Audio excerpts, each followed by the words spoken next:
السلام علیکم ورحمۃ اللہ وبرکاتہ۔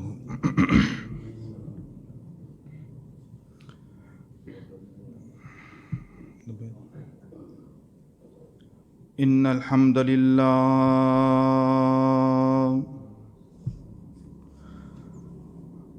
نحمده ونستعینه ونستغفره ونؤمن به ونتوکل علیہ ونعوذ باللہ من شرور انفسنا ومن سیئات اعمالنا من يهده الله فلا مضل له ومن يضلله فلا هادي له ونشهد أن لا إله إلا الله وحده لا شريك له ونشهد أن محمدا عبده ورسوله أما بعد فإن خير الحديث كتاب الله وخير الهدي هدي محمد صلى الله عليه وسلم وشر الأمور محدثاتها وكل محدثة بدعة وكل بدعة ضلالة وكل ضلالة في النار۔ اللهم صل على محمد وعلى آل محمد كما صليت على إبراهيم وعلى آل إبراهيم إنك حميد مجيد۔ اللهم بارك على محمد وعلى آل محمد كما باركت على إبراهيم وعلى آل إبراهيم إنك حميد مجيد۔ سبحانك لا علم لنا إلا ما علمتنا إنك أنت العليم الحكيم۔ رب اشرح لي صدري ويسر لي أمري واحلل عقدة من لساني يفقهوا قولي۔ رب زدني علما رب زدني علما رب زدني فهما۔ اللهم إنا نسألك علما نافعا ورزقا طيبا وعملا متقبلا۔ أما بعد فأعوذ بالله السميع العليم من الشيطان الرجيم۔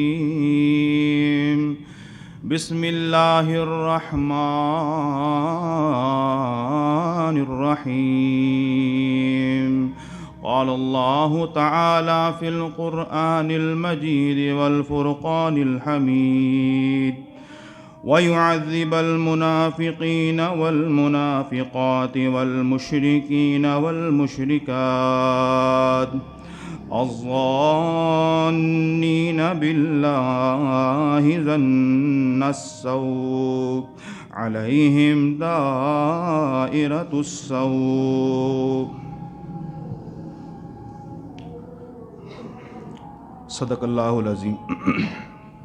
ہر قسم کی حمد و ثنا، بزرگی، بڑائی، عظمتوں کی بریائی، تنہائی، یکتائی اللہ جل شانہ و مجدہ کی ذات پاک کے لیے خاص ہے۔ درود و سلام ہو آقا دو جہان، پیغمبر کون و مکان، سید المرسلین، خاتم النبیین، قائد اعظم، رہبر اعظم، مرشد اعظم، احمد مجتبیٰ حضرت محمد رسول اللہ صلی اللہ علیہ وسلم کی ذات اعلیٰ و مطہر کے لیے اللہ بیش بہا رحمتیں برکتیں نازل فرمائے۔ صحابہ کرام، اہل بیت اعظام، تابعین، تبع تابعین، ائمہ کرام، محدثین اعظام، اولیاء الرحمن پر۔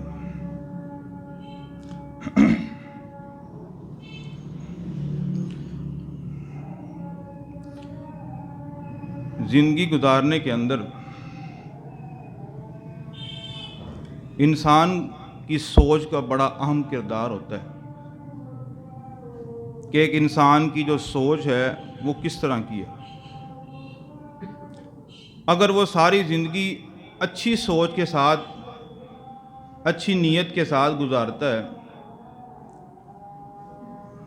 تو اس کے ساتھ ساری زندگی کے معاملات بھی بڑے اچھے اور احسن ہوں گے۔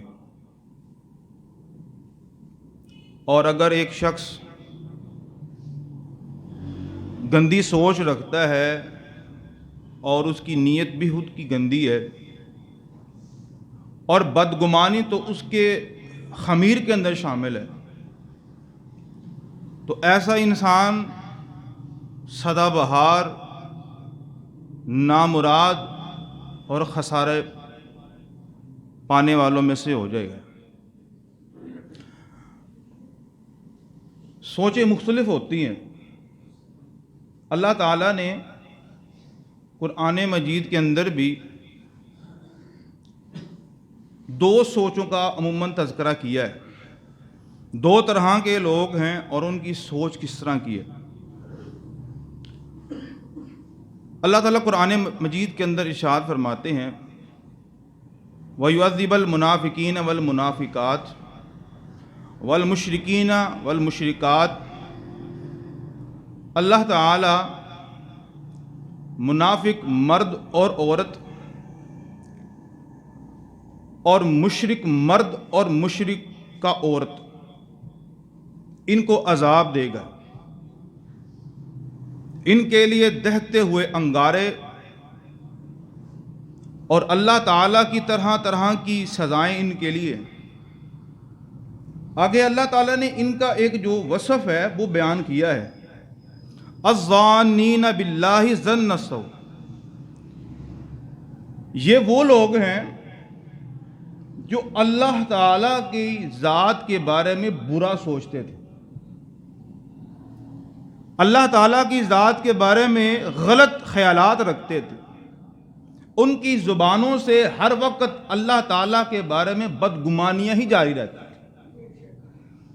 وہ کبھی بھی اللہ تعالیٰ کے بارے میں کوئی اچھی گفتگو نہیں کرتے۔ زندگی کے جو حالات ہیں وہ بدلتے رہتے ہیں۔ تلک الایام نداولها بین الناس۔ آج حالات اچھے ہیں، ایک وقت آئے گا حالات برے بھی ہو سکتے ہیں۔ اچھے حالات میں تو ہر انسان کے اللہ تعالیٰ کے بارے میں خیالات تو پتہ ہے بڑے اچھے ہوتے ہیں۔ یہ جی نئی گاڑی لی ہے، یہ اللہ کا بڑا فضل ہے، اللہ نے اولاد دی، اللہ کا بڑا فضل ہے۔ کوئی کاروبار چمکا ہے، اللہ کا بڑا فضل ہے۔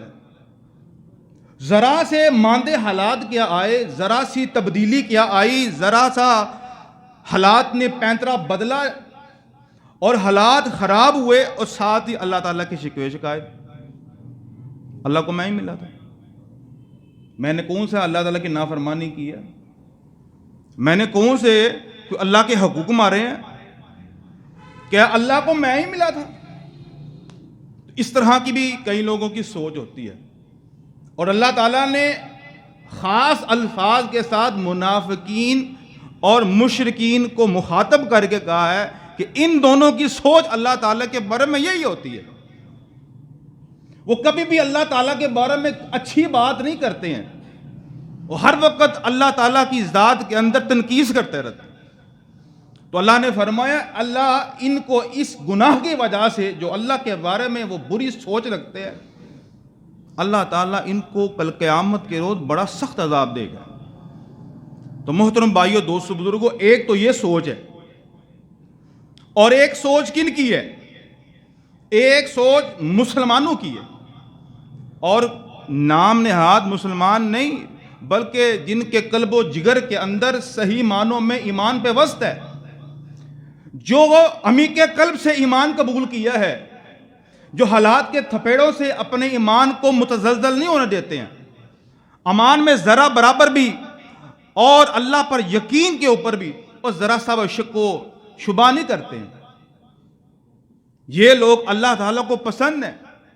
حالات کے تھپیڑے، حالات کا بدل جانا ان کے ایمان پر مصر نہیں ہوتا ہے اور ذرا بھی اثر انداز نہیں ہوتا ہے. دیکھیے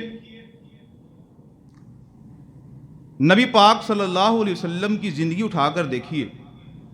ایک وقت آیا کہ سارے کا سارا کفر، سارے کا سارا اللہ کے دشمن اکٹھے ہو جاتے ہیں اور ان کی پلاننگ یہ ہے کہ آج تو مدینے کو ہم صفائے ہستی سے مٹا کر ہی چھوڑیں گے. یہ محمد رسول اللہ صلی اللہ علیہ وسلم اور ان کے ساتھیوں نے کیا ہمیں تنگ کرنا شروع کیا ہوا ہے. تو مکہ سے سارے کافر جمع ہوئے، اتنا آلاؤ لشکر اکٹھا کیا اور مدینے پر چڑھائی کرنی شروع کر دی. مدینے کے اوپر یلغار کر دیا ہے کہ اب مدینے کو نعوذ باللہ نیست و نبود کر دینا ہے اور جو اس میں رہتے ہیں ان سب کو تباہ و برباد کر دینا. جو آگے بڑھتے ہیں اور مدینہ کے جو ارد گرد کے یہودی ہیں ان کو بھی ساتھ ملا لیتے. اتنا بڑا لشکر تیار ہو جاتا ہے اور مسلمانوں کے خلاف برسر پیکار ہو جاتے ہیں. اب مسلمانوں کی تعداد تو بہت کم تھی اور نہ ہی اس جنگ کے لیے نبی پاک صلی اللہ علیہ وسلم نے کوئی حکمت عملی، نہ کوئی تیاری کی، کچھ بھی نہیں کیا تھا. بس کافروں نے نبی پاک صلی اللہ علیہ وسلم سے بدلہ لینے کے لیے اتنا بڑا جو لشکر ہے وہ تیار کر لیا ہے. جب خبر ملی کہ جو کفار ہیں، اسلام کے دشمن ہیں، وہ مدینہ کے اطراف میں اب جمع ہو گئے ہیں، مدینہ پاک کو گھیر لیا ہے، اب وہ یہاں سے کسی کو جانے نہیں دیں گے، کسی کو چھوڑیں گے نہیں. اب یہ اس قدر سنسنی خیز اور اس قدر نازک معاملات تھے کہ اللہ تعالیٰ نے قرآن مجید میں اس واقعے کے بارے میں فرمایا ہے کہ جب کفار مسلمانوں کے اوپر ٹوٹ پڑے، وَبَلَغَتِ الْقُلُوبُ الْحَنَاجِرَ، اور اس قدر مسلمانوں کے اوپر پریشانی آئی. ظاہر سی بات ہے جب انسان سامنے اپنی موت دیکھ رہا ہو اور مد مقابل جو ہزاروں کی تعداد اور لاکھوں تک پہنچنے والی تعداد ہے ان کو دیکھ رہا ہو تو انسان کو موت یاد آتی ہے. موت کے وقت انسان کی جو کیفیت ہوتی ہے کہ اب اس کو یہ اب علم ہو جائے کہ اب میں مارا گیا تو انسان کے کلیجے جو ہے منہ کو آنے شروع ہو جاتے ہیں، انسان مرنے سے پہلے مر جاتا ہے. تو اس قدر سخت کیفیت کے اندر، اس سخت پریشانی کے اندر وَزُلْزِلُوا زِلْزَالًا شَدِيدًا، اللہ فرماتے ہیں وہ بڑے سخت جھنجھوڑے گئے، وہ بڑے سخت ہلائے گئے اور ان کو اس قدر پریشانی آئی کہ یہاں پر اب اللہ پاک نے مومنوں کو اور منافقوں کو علیحدہ کر دیا. اب یہاں پر صحیح معنوں میں جو مسلمان ہیں اور صحیح جو منافق ہیں ان کے درمیان فرق واضح ہو گیا. وہ فرق کیا ہوا؟ منافقوں نے کیا کہا؟ وَلَمَّا، اللہ تعالیٰ قرآن پاک میں شاہ فرماتے ہیں وَلَمَّا رَأَى الْمُؤْمِنُونَ الْأَحْزَابَ. پہلا تو طرز عمل ہے منافقوں کا کہ جب منافقوں نے جب دیکھا نا اتنا بڑا لشکر، وہ کہنے لگے قالوا ما وعدنا اللہ ورسولہ الا غرورا، کہ اتنا آلاؤ لشکر دیکھ کر اور آلات حرب و ضرب سے ملبوس سارا لشکر دیکھ کر منافق کہنے لگے کہ نعوذ باللہ اللہ اور اس کے رسول نے ہمارے ساتھ دھوکہ کیا ہے، ہمیں پھنسا دیا ہے، اب تو ہم مارے جائیں گے. ہم تو بیوقوف تھے جو ان کا ساتھ دے رہے تھے، آپ جس طرح یہ مریں گے اب ہم بھی مریں گے. اب یہاں پر انہوں نے اللہ اور اس کے رسول کے بارے میں بدگمانیاں شروع کر دی، برے خیالات کا اظہار کر دیا اور اپنے ایمان سے پھر گئے اور علیحدہ ہو گئے. اللہ رب العالمین نے ان کے بارے میں فرمایا ہے کہ ان لوگوں نے کہا کہ اللہ اور اس کے رسول نے ہمارے ساتھ دغا کیا ہے، دھوکہ کیا ہے. حالانکہ جب اللہ اور اس کے رسول آپ کے بارے میں کوئی فیصلہ کر دینا تو یاد رکھ لیجئے ظاہری طور پر ہمیں نقصان بھی نظر آ رہا ہو، حقیقت میں وہ نقصان نہیں ہوتا، اس کے اندر آپ کی خیر و بلائی کے راز ہیں. منافق لوگ تو یہ بات کو نہیں جانتے، ان کا تو نفاق واضح ہو گیا. اب دوسرا گروہ ہے، دوسرا گروہ مسلمانوں کا گروہ ہے. وَلَمَّا رَأَى الْمُؤْمِنُونَ الْأَحْزَابَ قَالُوا هَذَا مَا وَعَدَنَا اللَّهُ وَرَسُولُهُ وَصَدَقَ اللَّهُ وَرَسُولُهُ وما زادہم الا ایمانا و تسلیما. سبحان اللہ. اللہ فرماتے ہیں جب مومنوں نے بھی دیکھا اس لشکر کو، ان لوگوں کو جو بڑے پرتپاک لہجے کے اندر اور اپنے ہاتھوں میں تلوار لیے ہوئے مدینہ پاک کے اوپر چڑھائی کرنے کے لیے آ جاتے ہیں، مومنوں نے جب دیکھا ان کفار کو، کہا ہمارے ساتھ اللہ اور اس کے رسول نے جو وعدہ کیا تھا وہ وعدہ سچ ثابت ہوا ہے. اللہ اور اس کے رسول نے جو وعدہ کیا تھا ہمارے ساتھ آج وہ پوری صداقت کے ساتھ پورا ہوا ہے. اللہ نے آگے فرمایا بڑی پیاری بات، وما زادہم الا ایمانا و تسلیما. اس لشکر کو دیکھ کر اہل ایمان اور مسلمانوں کے ایمان اور بڑھ گئے اور اللہ کے اور فرما بردار ہو گئے. زندگی کے اندر مشکلات آتی ہیں، لیکن کبھی بھی اللہ تعالیٰ کی ذات کے بارے میں بدگمانی نہیں کرنی ہے، کبھی برا نہیں سوچنا ہے. آج حالات خراب ہیں، آج حالات مشکل ہیں، کالے کے وقت آئے گا اللہ رب العالمین کرم کریں گے. بلکہ صحیح البخاری کے اندر نبی پاک صلی اللہ علیہ وسلم کا فرمان ذیشان ہے، انا عند عبد ظنی بی، میں اپنے بندے کے خیال کے مطابق ہوں. جس طرح کا میرے بارے میں میرا بندہ خیال رکھتا ہے، اللہ فرماتے ہیں میرا معاملہ اس کا ذات اسی طرح ہو. ان کان خیرا فلاح، اگر وہ میرے بارے میں اچھی سوچ سوچتا ہے تو اس کے ساتھ اچھا ہی ہوگا. اگر وہ میرے بارے میں ان کانا شرن فلاح، اگر میرے بارے میں اگر کوئی غلط سوچتا ہے تو یہ مرضی اس کی ہے کہ اس کے ساتھ کس طرح کا معاملہ ہونے والا ہے. بھئی مومن کا تو کام نہیں بنتا ہے، مومن کا تو کام تو بنتا ہے زندگی آسان گزر رہی ہے تب بھی الحمدللہ اللہ کا شکر ہے، زندگی مشکل گزر رہی ہے تب بھی اللہ کا تعالیٰ کا شکر ہے. کبھی اپنی زبان کے اوپر کبھی اللہ تعالیٰ کی ذات کے بارے میں شکوہ نہیں لے کے آنا ہے اور ہمیشہ سچا سوچنا ہے کہ آج اللہ رب العالمین مجھے آزما رہے. اللہ کا اصول ہے، اللہ آزماتے ہیں. وَلَنَبْلُوَنَّكُمْ بِشَيْءٍ مِّنَ الْخَوْفِ وَالْجُوعِ وَنَقْصٍ مِّنَ الْأَمْوَالِ وَالْأَنفُسِ وَالثَّمَرَاتِ وَبَشِّرِ الصَّابِرِينَ. اللہ نے گنا دیا، اللہ ضرور آزمائیں گے، لیکن جو صبر کرے گا، اللہ پر یقین رکھے گا، اللہ تعالیٰ ایسوں کی بڑی مدد کرتے ہیں. نبی الاسلام کی زندگی کے اندر بھی بڑے بڑے اس طرح کے معاملات آئے، الجھاؤ کا شکار ہو گئے اور اس قدر معاملات گمبھیر ہو گئے کہ نبی پاک صلی اللہ علیہ وسلم کو مکہ پاک میں رہنا دوبھر ہو گیا تھا. انہوں نے تو فل کوشش کی تھی کہ نبی پاک صلی اللہ علیہ وسلم کو نعوذ باللہ پکڑ کر ان کو جان سے ہی مار دیں. ان کی پلاننگ تھی. اللہ پاک نے باحفاظت مکہ پاک سے روانہ کیا اور آپ جو ہے غار ثور کے اندر پناہ گزیر ہیں، آپ وہاں پر آرام کر رہے ہیں اور ساتھ سیدنا ابو بکر رضی اللہ تعالیٰ عنہ. کافروں نے اعلان کر دیا جو پکڑ کے لے کے آئے گا 100 اونٹ ان کو بطور انعام دیا جائے گا. اب یہ بہت بڑا انعام تھا 100 اونٹ. آج دیکھیں کتنے کا اونٹ ملتا ہے، اس کو پھر ملٹیپلائی کر لیں 100 کے ساتھ، کہاں تک رقم جاتی ہے. اونٹ اس دور میں بھی بہترین سواری تھی اور بہترین جانور تھا. ہر بندے کی خواہش تھی کہ ہم جو ہے وہ یہ انعام حاصل کریں.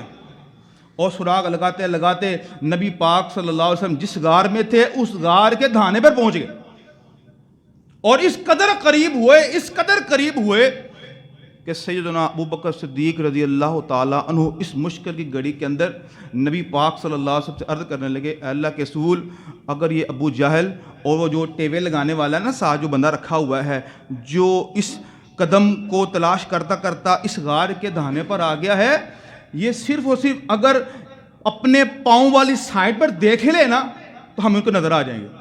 اللہ کے رسول ہم پکڑے گئے. یہ ابو بکر صدیق ظاہری چیز دیکھے، ظاہری سی بات انسان ہے اور نبی پاک صلی اللہ علیہ وسلم ان کی تربیت کر رہے ہیں. انہوں نے کہا اللہ کے رسول ہم پکڑے گئے. ابو جہل نے دیکھا نہیں اور ہم پکڑے گئے اور دیکھنا کہاں ہے، پاؤں کے نیچے. اور حالانکہ وہ جو ساتھ جو بندہ تھا وہ کہہ بھی رہا تھا ابو جہل کوئی اس غار کے اندر ہے، کوئی نہ کوئی تو اس غار کے اندر ہے، مجھے محسوس ہو رہا ہے، میرا تو کام ہی یہی ہے. اور ابو جہل کیا کہنے لگا، اور تیری مت ماری گئی ہے. اصل میں ابو جہل کی مت ماری گئی تھی. ابو جہل اس بندے کو کہہ رہا ہے تیری مت ماری گئی ہے، تو جالا نہیں دیکھ رہا، یہ برسوں سے لگا ہوا ہے، ہو سکتا ہے ہماری پیدائش سے پہلے کا یہ جو جالا لگا ہوا ہے، تو یہ کیسے ہو سکتا ہے، اس کو پھاڑے بنا کوئی اندر کیسے جا سکتا ہے؟ ایسے نہیں ہو سکتا کہ اندر کوئی ہے، واپس چلے جاؤ، یہاں پر کوئی بھی نہیں. اللہ تعالیٰ نے اپنے مومن بندوں کی اس وقت مدد کی اور نبی پاک صلی اللہ علیہ وسلم نے کیا فرمایا؟ ما ظنک بسنین اللہ ثالثہما، میں ابو بکر یہ خیالات کا اظہار نہ کر کہ ہم پکڑے گئے. فرمایا اے ابو بکر تیرا ان دو بندوں کے بارے میں کیا خیال ہے کہ جن کے ساتھ تیسرا کوئی اور نہیں اللہ تعالیٰ کی ذات ہے، تمہارا اس کے بارے میں کیا تاثرات ہے؟ اور پھر اس واقعے کو اللہ تعالیٰ نے قرآن پاک کے اندر بھی ذکر کیا ہے، اذ یقول لصاحبہ لا تحزن ان اللہ معنا. ابو بکر کبھی بھی زندگی کے اندر اللہ تعالیٰ کی ذات کے بارے میں عجیب خیال نہیں رکھنا ہے. اللہ تعالیٰ کے حکم سے ہم نکلے ہیں نا، اللہ تعالیٰ نے ہمیں اجازت دی ہے تو اللہ تعالیٰ ہمیں باحفاظت مدینہ پاک میں پہنچا کر رہے گا. تو زندگی کے کسی موڑ پہ بھی کبھی اپنے دل کے اندر یہ شکوہ نہیں لے کے آنا ہے کہ میرے ساتھ کیا ہو رہا ہے. بھئی اللہ نے جو بھی آپ لوگوں کے ساتھ کرنا ہے وہ آپ لوگوں کے حق میں بہتر ہے، ظاہری اس میں فائدہ ہے یا نقصان ہے.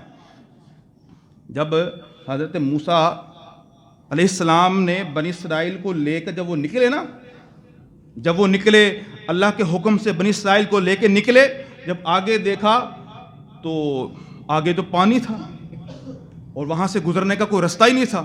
میں فرق بتا رہا ہوں ایک مومن کا، اللہ پر یقین رکھنے والے کا، اور اللہ تعالیٰ کے بارے میں غلط نہ سوچنے والے اور اللہ تعالیٰ کے بارے میں غلط سوچنے والے، ان دونوں کا فرق بتا رہا ہوں.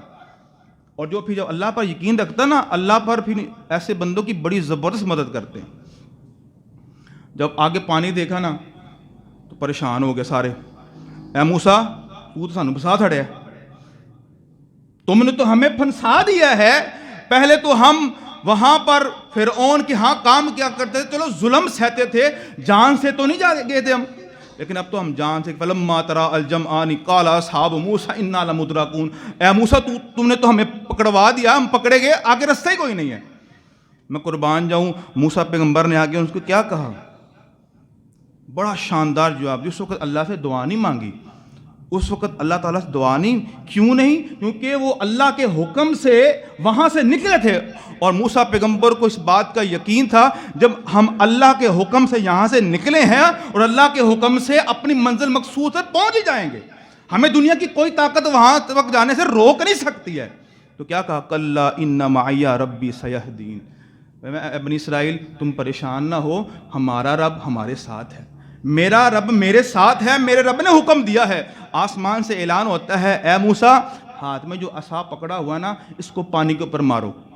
جب موسیٰ پیغمبر نے اس عصا کو پانی کے اوپر مارا، اللہ تعالیٰ نے 12 روڈ بنا دیے، 12 سڑکیں بنا دی، اور سارے بنی اسرائیل باحفاظت وہاں سے نکل جاتے ہیں. پریشانیاں آتی ہیں، انسان زندگی کے اندر پھنس جاتا ہے، لیکن محترم بھائیو دوستو کبھی بھی اللہ کا گلہ نہیں کرنا ہے، اللہ تعالیٰ کا شکوہ نہیں کرنا ہے. آج پورے جمعے کا یہ سبق ہی یہی ہے، کبھی بھی اپنی زبان کے اوپر شکوہ نہیں لے کے آنا، چاہے حالات اچھے ہیں چاہے حالات برے ہیں. آج شادی ہو نا کسی کی، شادی کے سال بعد اگر بچانا نہ ہو تو ساتھ ہی ساتھ پتہ نہیں ہم نے کون سا گناہ کر لیا ہے، ہم نے تو ویسے گناہ کیا بھی کوئی بھی نہیں ہے، ہماری اولاد کیوں نہیں، اللہ کو پتہ نہیں کیا منظور ہے، پتہ نہیں کیا ہوگا. اس طرح کے عجیب و غریب ہتھ کنڈے، اور خاص طور پر جو خواتین ہیں وہ بڑے چونکہ ان کے نرم دل ہوتے ہیں اور بڑے جلدی پھسل جاتے ہیں، وہ پھر اختیار کرتے ہیں دوسرا راستہ. فلاں کی طرف جائیں گے نا، وہ عورت گئی تھی فلاں جگہ پر، وہاں پر جا کے اس نے یہ کام کیا تھا، اللہ نے اور فلاں حضرت صاحب نے ان کو اولاد دے دی تھی، ایسے کریں گے تو اولاد ہو جائے گی. پھر اس سے ہم خود بخود اللہ پر شکوے، ظاہری نہیں کہ ہم بول کر ہی اللہ تعالیٰ پر شکوہ کریں گے، یہ وہ چیزیں ہوتی ہیں. سال 2 سال انتظار کیا، اولاد نہیں ہوئی تو اللہ کے در کو چھوڑ دیا، دعا مانگنی ہی چھوڑ دیا. اب اگر اللہ نہ کرے زندگی کے اندر کبھی اس طرح کی نوبت آئے نا تو قرآن پاک اٹھائیے، سیدنا زکریا علیہ السلام کا واقعہ یاد کیجیے گا، اس کو پڑھیے گا. 80 سال ہو گئے ہیں، اللہ نے اولاد نہیں دی. 80 سال کون ہے؟ اللہ کے پیغمبر ہیں، اللہ کے نبی ہیں، کوئی عام ہستی نہیں ہے. اللہ نے اولاد نہیں دی، اللہ کی مرضی، کسی کی کیا اوقات، کسی کی کیا حیثیت.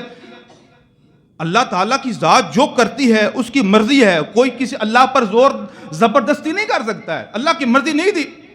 لیکن سیدنا زکریا علیہ السلام اللہ سے کیا دعا کرتے ہیں؟ انی وہن العظم منی واشتعل الراس شیبا ولم اکم بدعائک ربی شقیا. اللہ سے دعا بھی کرتے ہیں بڑھاپے کے اندر اس بیماری اور لاغر اور کمزور عمر میں اللہ سے دعا کرتے ہیں، اے اللہ میں جانتا ہوں ہڈیاں کمزور ہو چکی ہوئی ہیں اور ہڈیوں کے اندر گودا ختم ہو چکا ہوا ہے اور سر کے بال سفید ہو چکے ہوئے ہیں، اس عمر میں کوئی امید نہیں ہوتی، لیکن اے اللہ میں تجھ سے امید لگائے بیٹھا ہوں، اے اللہ میں آج بھی تجھ سے امید لگائے بیٹھا ہوں، یا اللہ تجھ سے دعا کرتا ہوں، میں شکوہ شکایت نہیں کرتا، دعا کرتا ہوں۔ ہمارے ہاں کیا ہوتا ہے؟ ہمارے ہاں شکوے شکایت ہوتے ہیں، دعا نہیں ہوتی ہے۔ تو پیغمبر زکریا اللہ سے کیا دعا کرتے ہیں؟ یا اللہ اس عمر میں بھی میں اس بات کا یقین رکھتا ہوں تو اولاد دینے پر قادر ہے، میں اپنی زبان پر شکوہ نہیں لے کے آتا۔ تو محترم بھائیو، دوستو، بزرگو، اللہ پاک نے پھر سیدنا یحییٰ علیہ السلام عطا کیے۔ اللہ نے 80 سال کی عمر کے بوڑھے کو ایک خوبصورت بچہ عطا کیا، اور اللہ تعالیٰ نے قرآن مجید میں فرمایا ہے یہ وہ بچہ ہے، اس کا نام اس قدر خوبصورت ہے، اس سے پہلے اس طرح کا نام کا اس دنیا میں کوئی بندہ ہی نہیں ہے۔ اللہ عطا کرتا ہے، اللہ بہت کچھ دیتا ہے، لیکن اس سے پہلے اللہ دیکھتا ہے، اللہ چیک کرتے ہیں کہ میرا بندہ میرے بارے میں کیا سوچتا ہے۔ اگر وہ میرے بارے میں اچھا سوچتا ہے پھر بہار ہے اس کے لیے، پھر اللہ رب العالمین اس کے لیے خیر کثیر رکھا ہوا ہے۔ نبی پاک صلی اللہ علیہ وسلم نے جلیبیب رضی اللہ تعالیٰ عنہ سے کہا، جلیبیب شادی کیوں نہیں کرتے؟ شادی کیوں نہیں کرتے؟ کہ اللہ کے رسول قد چھوٹا ہے، کالا رنگ ہے، اور وضاقتہ بھی ایسی ہے، غریب ہوں، کوئی کمائی نہیں ہے، گھر نہیں ہے، پیسے بھی نہیں، کچھ بھی نہیں ہے، مجھے کون اپنی بیٹی دے گا؟ مجھ سے کون شادی کرے گا؟ ایک ہونا بندے کے پاس پیسے نہیں ہے لیکن وہ خوبصورت ہے، پھر بھی شادی ہو جاتی ہے، یا انسان خوبصورت ہے پیسے نہیں ہے تب بھی شادی ہو سکتی ہے۔ ہر طرح کے جو عیب جو ہماری نظروں میں سمجھے جاتے ہیں کہ اس کا رشتہ نہیں ہو سکتا، کہ اللہ کے رسول میری اس طرح کی حالت ہے، مجھے کون اپنی بیٹی دے گا؟ نبی پاک صلی اللہ علیہ وسلم نے فرمایا اچھا اگر تم واقعی شادی کرنا چاہتا ہے نا تو فلاں انصاری ایک صحابی ہے اس کے گھر میں جا، وہاں پر ایک بچی ہے، اس کا رشتہ آیا ہے، میں نہیں کرنا چاہتا، تم جا کے کر لو، اور ان سے بولنا کہ نبی پاک صلی اللہ علیہ وسلم نے کہا ہے اپنی بیٹی کی شادی مجھ سے کر دو۔ جلیبیب رضی اللہ تعالیٰ عنہ نبی پاک صلی اللہ علیہ وسلم کا حکم لے کر انصاری صحابی کے گھر میں پہنچ جاتے، اور پہنچ کے کہتے ہیں، دروازہ دستک دی، باہر آئے، کہ اللہ کے رسول علیہ السلام نے آپ کو سلام کہا ہے اور ساتھ یہ بھی کہا ہے کہ اپنی بیٹی کا جو نکاح مجھ سے کر دو۔ باپ نے اوپر سے لے کے نیچے تک دیکھا، پورا جسم دیکھا، کوئی خوبی نہیں، اور جانتے تھے پیسہ بھی کوئی بھی نہیں، کچھ بھی نہیں تھا، لیکن اللہ کے رسول کا حکم تھا، اللہ کے رسول اسلام کا فرمان تھا۔ اندر گئے، اپنی بیوی سے بات کی، بیوی نے کہا نا نا نا نا نا، وہ تو کنگال ہے، اس کے پاس وہ پیسے بھی نہیں ہے، کچھ بھی نہیں ہے، ہم اس کی شادی اگر اپنی بیٹی سے کریں گے تو میری بیٹی کیا کھائے گی، کیا پہنے گی، اس کی زندگی کس طرح کی گزرے گی؟ یہ آپس میں بحث و تکرار ہو گیا، حتیٰ کہ وہ صحابی انصاری راضی ہو گئے اس بات پر کہ نبی پاک صلی اللہ علیہ وسلم کا فیصلہ رد کر دیں، اور جا کے کہہ دیں اللہ کے رسول میری بیوی جو ہے وہ نہیں مان رہی کہ اپنی بیٹی کی شادی جلیبیب سے، یہ آپس میں تکرار کر رہی ہیں، آپس میں باتیں ہو رہی ہیں، یہ آواز قربان جاؤں اس کی بیٹے تک پہنچ جاتی ہے کہ دونوں میاں بیوی جھگڑا کر رہے ہیں اس موضوع کے اوپر، ایک کہہ رہا ہے اللہ کے رسول کا فیصلہ ہے، عورت کہہ رہی ہے اس کے اندر کچھ بھی نہیں ہے، اس مرد کے اندر کچھ بھی نہیں ہے۔ جب یہ باتیں سنی نا اس لڑکی نے تو اپنی اماں اور اپنے ابا کے پاس کہنے لگی اتردون امر رسول اللہ صلی اللہ علیہ وسلم، تمہیں پتہ نہیں ہے کہ اس کو بھیجنے والا کون ہے اور اللہ کے حکم کو رد کرنے کی کوشش کر رہے ہو؟ میں نہیں جانتی یہ میرے لیے خیر ہے یہ میرے لیے شر ہے، لیکن اس بات کو تو میں ضرور جانتی ہوں جو فیصلہ میرے لیے میرے پیغمبر نے کیا ہے وہ میرے لیے بہتر ہی ہے، وہ میرے لیے نقصان دہ فیصلہ نہیں ہو سکتا ہے، میں اللہ اور اس کے رسول کے فیصلے پر راضی ہوں۔ اے میری اماں، اے میرے بابا، آپ پریشان نہ ہو، لن یضیعنی، اللہ تعالیٰ مجھے ضائع نہیں کرے گا، اللہ مجھے چھوڑے گا نہیں، میں اللہ کے رسول کی بات مان کر شادی کر رہی ہوں، میں کسی وڈیرے کی بات مان کر شادی نہیں کر رہی ہوں۔ اللہ رب العالمین نے فضل کرم کیا، اللہ رب العالمین نے اس جلیبیب کو اللہ کے رسول صلی اللہ علیہ وسلم کی دعاؤں کی وجہ سے اتنا مال دیا، شادی کے بعد سیدنا انس رضی اللہ تعالیٰ فرماتے ہیں کہ مدینہ پاک کے اندر اگر کسی کے گھر سے سب سے زیادہ زکوٰۃ نکلتی تھی جلیبیب رضی اللہ تعالیٰ کے گھر سے نکلتی تھی۔ جلیبیب امیر ترین شخص ہو گئے تھے مدینہ پاک کے، اور وہ عورت بھی جلیبیب چونکہ شہید ہو گئے، اور عورت بھی ان کے جانے کے بعد سب سے زیادہ مال خرچ کیا کرتے تھی مدینہ پاک کی عورتیں۔ تو اللہ تعالیٰ نوازتا ہے، اللہ تعالیٰ برکتیں عطا کرتا ہے، کب؟ جب ایک بندہ اللہ اور اس کے رسول کے فیصلوں پر شک نہیں کرتا، اور خصوصاً اللہ تعالیٰ کی ذات پہ شک نہیں کرتا ہے اور من وعن تسلیم کرتا ہے، اور جو اللہ اور اس کے رسول نے ان کے بارے میں فیصلہ کر دیا ہے اس میں شک کرنا ایک اہل ایمان کا طرز عمل نہیں ہے۔ ان یکون لہم الخیارۃ من امرہم، اللہ نے فرمایا جب اللہ اس کے رسول کسی بندے کے بارے میں فیصلہ سنا دیں پھر اس کے بعد اس کے پاس میں تو کوئی اختیار بچتا ہی نہیں ہے۔ تو محترم بھائیو، دوستو، بزرگوں، خلاصہ کلام یہی نکلا کہ زندگی کے معاملات چاہے سہل ہوں تب بھی اللہ تعالیٰ کے بارے میں اچھا سوچنا ہے، اللہ کے رسول اسلام کے حکموں کے بارے میں اچھا سوچنا ہے، اور جب زندگی کی تلخ حقیقتیں ہوں اور زندگی کے ترش معاملات ہوں اور زندگی کے بڑے کٹھن مراحل ہوں، ان معاملات میں بھی گھبرانا نہیں، پریشان نہیں ہونا، ٹینشن نہیں لینی، اللہ پر یقین کرنا ہے، اللہ سے دعا کرنی ہے۔ جو رب 80 سال کی عمر میں سیدنا زکریا کو اولاد دے سکتا ہے وہ آپ کی پریشانی کو دور کر سکتا ہے۔ اللہ تعالیٰ سے دعا ہے، اللہ تعالیٰ ہمیں عمل کی توفیق عطا فرمائے۔ اقول قولی ھذا استغفر اللہ لی ولکم ولسائر المسلمین وما علینا۔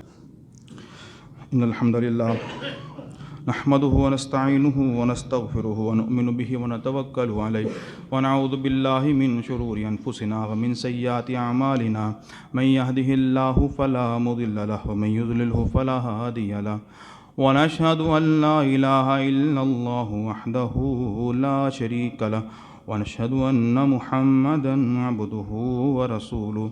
نبی پاک صلی اللہ علیہ وسلم کا فرمان ذیشان ہے، من اغتسل یوم الجمعہ، جس نے جمعہ کے دن غسل کیا اور کروایا اور نہا دھو کر باوضو خوشبو لگا کر مسجد میں آیا اور امام کے قریب ہو کے بیٹھا اور اس نے دوران خطبہ کوئی لغو حرکت نہیں کی، یعنی بڑا غور سے خطبہ سنا، باوضو مسجد میں آیا، پہلے خطبہ شروع ہونے سے پہلے جب یہ شخص کو یہ کام کر لیتا ہے، اللہ کے رسول صلی اللہ علیہ وسلم فرماتے ہیں، مسند احمد نسائی میں صحیح روایت ہے، آپ علیہ السلام نے فرمایا اللہ تعالیٰ اس کو اس کے ہر قدم کے بدلے 1 سال کے روزے اور 1 سال کے قیام کا ثواب عطا فرماتے ہیں۔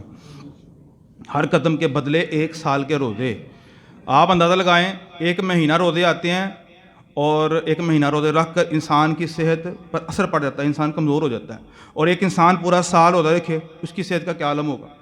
تو ہر قدم کے بدلے اللہ تعالیٰ 1 سال کے روزے، صرف روزے نہیں، 1 سال کے رات کی قیام کا، تہجد کی نماز ہم کہہ سکتے ہیں، اللہ تعالیٰ ثواب عطا فرماتے ہیں۔ اور جو جتنے قدم آپ چل کے آئیں گے اس سے پھر آپ ضرب لگا لیں کہاں تک بات پہنچتی ہے۔ تو اتنا بڑا ثواب اس بندے کے لیے ہے جو بر وقت پہلے خطبہ شروع ہونے سے پہلے ممبر پر بیٹھنے سے پہلے خطیب کے جو آتا ہے مسجد میں، یہ اس بندے کو ثواب ملتا ہے، اتنا بڑا ثواب اس بندے کو مل رہا ہے۔ لیکن دیکھتے ہیں مساجد، عموماً مساجد کا یہی حال ہوتا ہے کہ ساتھی جو ہیں وہ اس وقت تشریف لاتے ہیں جب 5 سے 10 منٹ جو ہے نا وہ رہ جاتے ہیں۔ ساتھی کوشش یہ کیا کریں بر وقت آئیں، کیونکہ ایک عرصہ دراز ہو گیا ہے اسی بات کو بار بار کرتے ہوئے کہ ساتھی جلدی آئیں، کیونکہ جو ابتدائی باتیں ہوتی ہیں وہ موضوع سے ریلیٹڈ جو باتیں ہوتی ہیں شروع وہ آپ مس کر جاتے ہیں، پھر بعد میں سمجھ نہیں آتی ہے بات کی۔ تو ساتھی کوشش کیا کہ بر وقت جو ہے وہ جمعہ کے دن تشریف لایا کریں۔ اللہم صلی علی محمد وعلی آل محمد کما صلیت علی ابراہیم وعلی آل ابراہیم انک حمید مجید۔ اللہم بارک علی محمد وعلی آل محمد کما بارکت علی ابراہیم وعلی آل ابراہیم انک حمید مجید۔ ربنا ظلمنا انفسنا وان لم تغفر لنا وترحمنا لنكونن من الخاسرین۔ ربنا آتنا فی الدنیا حسنة وفی الآخرة حسنة وقنا عذاب النار وقنا عذاب القبر وقنا عذاب الحشر وقنا عذاب الميزان یا شافی الامراض اشف مرضنا ومرض المسلمین۔ اللہم انت الشافی لا شفاء الا شفاؤک شفاء لا یغادر سقما اذهب البأس رب الناس واشف انت الشافی لا شفاء الا شفاؤک شفاء لا يغادر سقما. اللهم إنا نسألك الجنة الفردوس. اللهم إنك عفو تحب العفو فاعف عنا. اللهم إنك عفو كريم تحب العفو فاعف عنا. يا حي يا قيوم برحمتك نستغيث أصلح لنا شأننا كله ولا تكلنا إلى أنفسنا طرفة عين سبحان ربك رب العزة عما يصفون وسلام على المرسلين والحمد لله رب العالمين.